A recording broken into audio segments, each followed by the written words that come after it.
Hi friends, welcome back to my channel. சடனாக plan பண்ணி பார்த்திங்கன்னா நாங்கள் பெங்களூர் கிளம்பி வந்தோம். ஒரு எமர்ஜென்சின்றதுனால தான் நாங்கள் சடனாக கிளம்பி வந்தோம். இவ்வளோ தூரம் இஸ்கான் டெம்பிள் பார்க்காம போகிறதுக்கு மனசே இல்லை. சரி, அங்கே போயிட்டு வந்துடலான்ட்டு மத்தியானம் ஒரு 11:30 போலவே நாங்கள் பார்த்திங்கன்னா இஸ்கான் டெம்பிளுக்கு போயிட்டோம். மத்தியான நேரத்தில் தெரியாமல் போயிட்டோம். ரொம்பவே சூடாக இருந்துச்சு. வெயில தாங்கவே முடியல.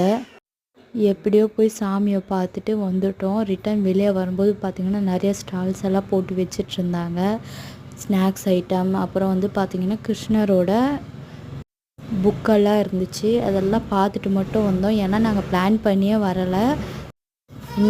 இன்னொரு தடவை எப்போயாவது வரும்போது வாங்கிக்கலான்னு வந்துட்டோம். வெளியே வரும்போது பார்த்திங்கன்னா பிரசாதம் கொடுத்துட்ருந்தாங்க. அதையும் வாங்கி சாப்பிட்டுட்டு பக்கத்துலேயே ஒரு மால் இருந்துச்சு. அதையும் சுற்றி பார்த்துட்டு தருணை கொஞ்ச நேரம் விளையாட வச்சுட்டு